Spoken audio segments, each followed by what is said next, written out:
lagi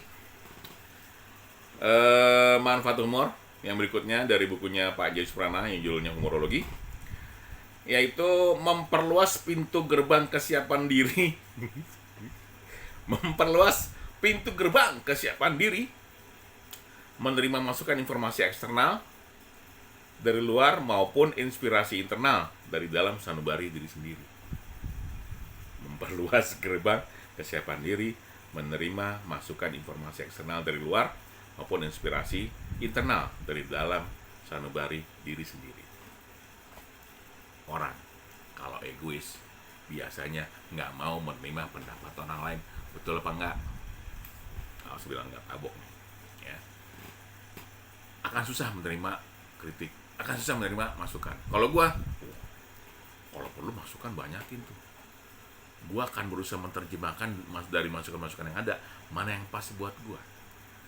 Kan masukan benar menurut dia, benar menurut kita. Tugas kita milih mana masukan benar, mana masukan yang kagak. Nah, orang yang berhumor, mencintai humor atau menjadikan humor bagian dari hidupnya, orang yang sangat mudah menerima masukan. Biasanya dia nggak akan menolak masukan apapun yang datang ke dia. Contoh nih, yang paling gampang deh, gue aja dah, ya, paling enak melihatnya. Apakah kalau gue dikasih masukan gue terima? Gue terima banget. Gue terima banget. Ingat kata-kata gue. Gue terima masukan dari siapapun. Garis bawahin, stabiloin, biar mantep bahwa gue tidak mau jadi orang yang anti kritik. Masukan apapun silahkan, kalau bisa membangun. Kalau nggak membangun gimana, saya ngeledek lo doang? Silahkan, tapi gue nggak dengerin. Iyalah, ngapain gue dengerin orang yang menghujat gue segala. So far sih enggak ya, jangan sampai sih ya. Kan gue orang baik-baik ya, gue kan nggak pernah ngeledek orang ya. Tapi kan di luar sana banyak yang seperti itu, ya sudah biarkan saja, itu mungkin haknya dia, mungkin dia bahagia dengan merendahkan orang lain. Kalau gue mah enggak, sumpah ya. Gitu. Jadi mempersiapkan diri untuk menerima kritikan dan juga masukan. Gue yakin sekali gue bukan makhluk yang sempurna, iyalah. Gue hanya ciptaan Tuhan, songok daging botak, daging botak yang gendut, ya. Gue menerima fakta itu dan gue tidak keberatan dibilang seperti itu, karena buat gue ya sudah lah.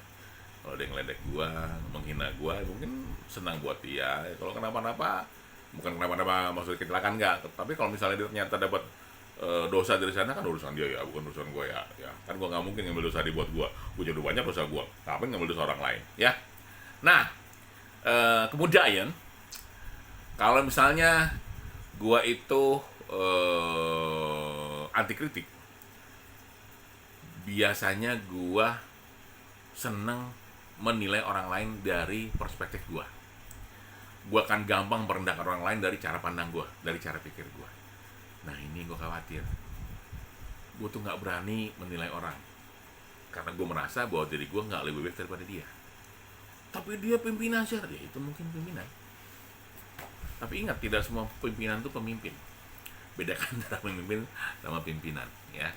Di kantor lo ada orang seperti itu, ya mungkin begitu. Begitu maksudnya adalah, dia mah nggak bisa diandelin, bos gue mah payah gitu. Ya kita kan nggak ada di posisi dia, ya kita nggak tahu isi hati dia apa, masalah dia apa. Ya jangan dipaksain juga, keles, ya kasihan dianya gitu loh.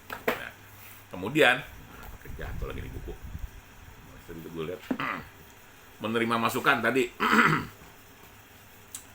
Menerima masukan, ya. Nah, selain menerima masukan, lo juga, kalau orang menggunakan humor nih ya, selain lo siap menerima masukan dari orang lain, dari dalam diri lo, ya, ada inspirasi yang lo dapat. Kenapa? Karena lo terbiasa menerima masukan dari orang lain. Referensi lo banyak tuh, sama dengan orang sering baca buku, ya. Semakin banyak baca buku yang dibaca, semakin banyak referensi yang ada di otaknya dia. Jadi ketika diajak ngomong sesuatu yang punya kaitan tinggi dengan dirinya, itu gampang tuh jawabnya tuh. Kenapa? Karena udah ada referensinya. Berarti dia pinter banget sih, bukan masalah pinter banget, dia senang baca. Ya, dia senang baca, dan artinya ketika dia senang baca, banyak bahan-bahan buat dijadikan bahan diskusi. Nah, itu yang tidak dimiliki oleh batuk ya. Itu yang nggak dimiliki oleh orang yang nggak pernah baca buku dan nggak pernah diskusi atau nggak pernah ngobrol. Buat orang kadang-kadang ngobrol itu nggak penting. Apa sih ngobrol gitu? Nggak jelas lo. Salah lo. Ketika lo ngobrol, lo lagi dapat informasi atau ilmu dari orang yang lo ajak ngobrol. Gua dosen, so far masih baru sampai S2 ya, sedang gue masih pengen yang S3 sebenarnya, tapi belum ada waktu. Gue menganggap orang yang tidak S1 itu, gue nggak pernah menganggap dia lebih bodoh daripada gue.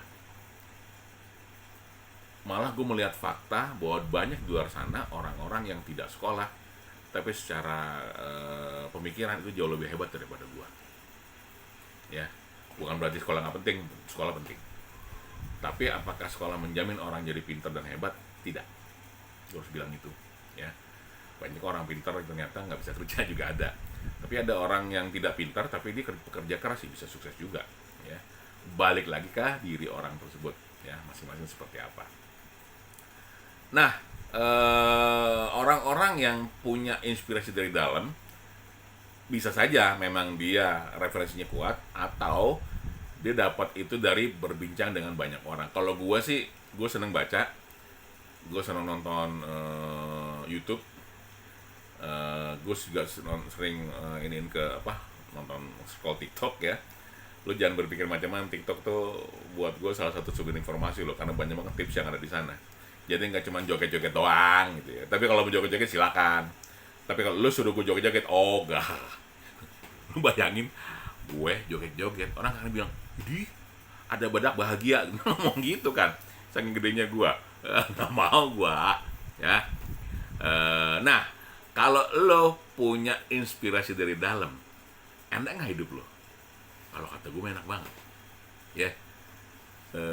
Lo punya punya sesuatu yang bisa lo maknai, punya sesuatu yang bisa lo nikmati, dan itu sangat membantu pemikiran-pemikiran yang akan lo sampaikan ke orang lain. Ya, berat ya. Gimana cara ngomongnya ya? Ketika lo punya inspirasi dari dalam, semua masalah yang lo hadapi itu akan selesai dengan mudah. Nah, itu kira-kira gitu. Karena referensi ada, ngobrol ada, semua ada. Lo menurut gua ya, menurut gua. Kalau nggak menurut gua nggak apa-apa. Tapi menurut gua adalah lo sosok yang lengkap. Kenapa? Karena referensi lo banyak. Gua ngobrol sama pelawak. Ini teman gua dan gua ngefans juga sama dia tuh. Jarang-jarang gua ngefans sama teman sendiri. Kalau gue sebut namanya pasti tau lah, Komeng. Ini kan. Komeng lucu banget sih, banget gue bilang. Jahil banget, jahil lagi. Tapi yang gue dari sosok Komeng adalah dia mau baca dan dia mau nulis. Tuh, ya, mau baca dan mau nulis. Baca untuk nama referensi, nulis untuk menyampaikan isi otak lo ke dalam sebuah bentuk tulisan, dalam bentuk sebuah karya. Apapun lo bisa tulis. Yang penting mulai aja dulu. Nah, ini yang memulainya banyak orang yang agak malas memulai, ya. Nah, balik lagi ke tadi kata-kata gue tadi apa sih tuh? Gue hampir lupa. Oh ya, inspirasi internal dari dalam sanubari sendiri-sendiri. Lo pernah nggak, Sir, merasakan manfaat itu dalam diri lo? Pernah banget, nggak kelar tuh kata-kata gue. Sangat pernah maksud gue, ya. Gue sempat terpuruk waktu itu. Terpuruknya bukan kenapa-napa, terpuruknya gara-gara gue merasa kok apa yang gue lakukan salah mulu ya. Yang salah dari gue apa ya? Ya, gue introspeksi. Gue lihat kok kayaknya nggak ada yang salah di gue. Gue ngobrol sama temen gue, gini. Iya, nggak ada yang salah sih sama lu. Kenapa lu jadi kena masalah mulu ya? Akhirnya gue sampai pada sebuah kesimpulan bahwa ada hal-hal yang lo nggak bisa jelaskan, ya, dan hanya lo bisa terima, menurut gue ya.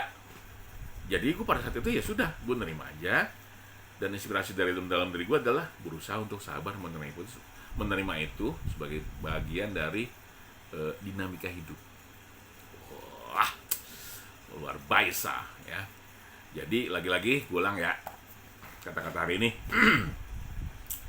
memperluas bukan deh iya benar, memperluas pintu gerbang kesiapan diri menerima masukan informasi eksternal dari luar maupun inspirasi internal dari dalam sanubari diri sendiri.